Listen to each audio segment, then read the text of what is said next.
नमस्कार बंधुरा आमी सुष्मिता कुकिंग डायरीते आपनादेरके सबाइके स्वागत जानाच्छि। आशा करी आपनारा सबाई खूब भालो आछेन। आज के आमी आपनादेर साथे शेयर करब पेঁয়াজ दिए और डिम दिए नतून धरनेर और नतून स्वादेर एकटी रेसिपि। आशा करब जे आजकेर रेसिपिटा आपनादेर काछे खूबই भालो लागबे। ताहले चलुन बंधुरा आर देरी ना करे रेसिपिटी शुरू करा जाक। এই রেসিপিটি তৈরি করার জন্য প্রথমেই আমি এখানে 4টে পেঁয়াজ নিয়েছি। পেঁয়াজগুলোকে আমি কেটে নিচ্ছি একটু লম্বা লম্বা করে, আর খুব বেশি পাতলা খুব বেশি মোটা করে কাটলে কিন্তু হবে না। আমি যেমন করে কাটছি সেরকম ভাবে কিন্তু আপনারাও কেটে নেবেন। পেঁয়াজগুলো কিন্তু আমার কাটা হয়ে গেছে। এরপর আমি একটা পাত্রের মধ্যে নিয়ে নিলাম। পেঁয়াজগুলোকে এবার আমি হাত দিয়ে একটুখানি ছাড়িয়ে দিচ্ছি, তাহলে পরে কিন্তু আমার পেঁয়াজটা মাখতে সুবিধা হবে।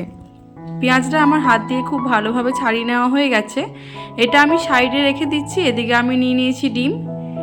একটা ডিমকে আমি 4 ভাগ করে কেটে নেব। বন্ধুরা আমি এখানে 2টো ডিম নিয়েছি। ডিমগুলোকে আমি কেটে নিয়েছি, আর হাফ ডিম কিন্তু আমি রেখে দিচ্ছি, আমার এটা পরে কাজে লাগবে। এরপর আমি যে পেঁয়াজগুলো রেখেছিলাম সেই পেঁয়াজের মধ্যে দিয়ে দিচ্ছি এরপর বেসন। 1 কাপের মতো বেসন দিলাম। এরপর দিয়ে দিচ্ছি আমি 2 টেবিল স্পুনের মতো চালের গুঁড়ো। এবার দিয়ে দেব আমি কাঁচা লঙ্কা কুচি, স্বাদ অনুসারে লবণ আমি দিয়ে দিলাম।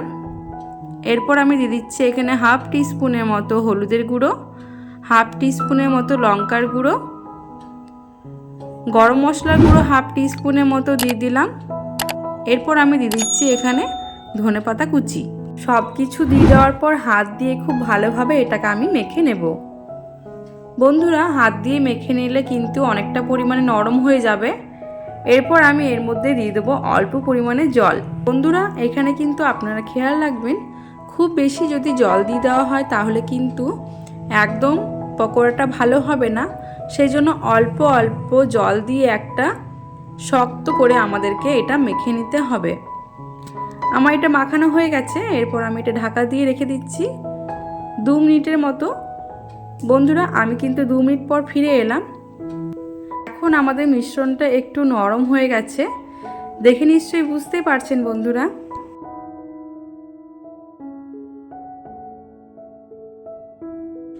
এরপর বন্ধুরা আমি যে হাফ ডিমটা ছড়িয়ে রেখেছিলাম সেই ডিমটা আমি এরপর গ্রেট করে এখানে দিয়ে দেব।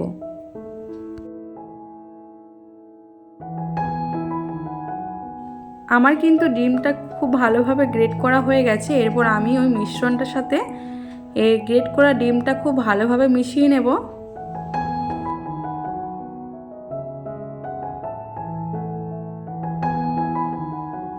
খুব ভালোভাবে মিশিয়ে নেওয়া হয়ে গেছে। এরপর আমি হাতে সাদা তেল নিয়ে নিলাম। এরপর যে পেঁয়াজের মিশ্রণটা আমি তৈরি করে রেখেছিলাম সে পেঁয়াজের মিশ্রণটা থেকে অল্প পরিমাণে আমি নিয়ে নিলাম হাতের মধ্যে।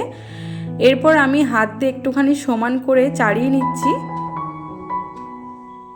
তারপর যে আমি ডিমটা রেখেছিলাম সেই ডিমটা এর মধ্যে দিয়ে দেব। এরপর আরও অল্প পরিমাণে মিশ্রণটা নিয়ে আমি খুব ভালোভাবে এটাকে ঢেকে দেব, যাতে করে কোনো দিকে যেন ডিমটা আমাদের বেরিয়ে না যায়। দেখুন বন্ধুরা আমি কিন্তু খুব ভালোভাবে ডিমটাকে মিশ্রণটা দিয়ে ঢেকে দিয়েছি। এখন কিন্তু খুব ভালোভাবে আমার একটা তৈরি হয়ে গেছে। এরকম করে কিন্তু আমি সবগুলোকে তৈরি করে নেব। বন্ধুরা আমি এটা নাম দিয়েছি ডিমের পেঁয়াজি বা এগ অনিয়ন পকোড়া। আপনারা অবশ্যই কিন্তু বাড়িতে এটা ট্রাই করবেন, দুর্দান্ত হয় খেতে। সবগুলোকে আমি এরকমভাবে তৈরি করে নেওয়ার পর আমি কড়াইয়ের মধ্যে সাদা তেল গরম হতে দিয়ে দিয়েছি। এরপর আমি ডিমের নাস্তাগুলিকে তেলের মধ্যে দিয়ে দিয়েছি। এখন কিন্তু গ্যাসের ফ্লেমটা মিডিয়াম টু লোতে রেখে খুব ভালোভাবে নাড়াচাড়া করে সমান করে ভেজে নিতে হবে। এক সাইডটা কিন্তু খুব ভালোভাবে আমার হয়ে গেছে ফ্রাই। এরপর আমি আরও এক সাইডটা উল্টে দিচ্ছি।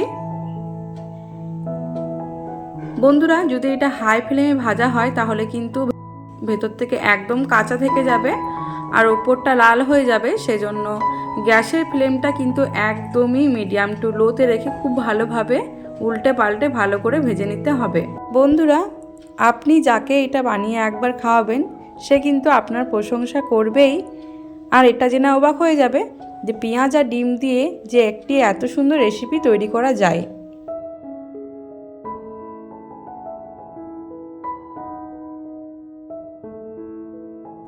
বন্ধুরা, এগুলো কিন্তু আমার হয়ে গেছে। এবার এইগুলোকে আমি একটা পাত্রের মধ্যে তুলে রেখে দিচ্ছি। আর এইরকম করে কিন্তু আমি বাকিগুলোকেও ভেজে নেব। তাহলে বন্ধুরা, আপনারা দেখে নিলেন তো যে পেঁয়াজ দিয়ে আর ডিম দিয়ে এত সুন্দর একটি রেসিপি তৈরি করা যায়। আজকের ভিডিওটা যদি আপনাদের ভালো লাগে তাহলে অবশ্যই একটা লাইক করে দেবেন আর কমেন্টের মাধ্যমে জানাবেন যে আপনাদের কেমন লাগলো। আর আমার চ্যানেলটি কিন্তু সাবস্ক্রাইব করতে ভুলবেন না। তাহলে বন্ধুরা, আজ আসি, দেখা হবে অন্য কোনো দিন অন্য কোনো এক রেসিপির সাথে।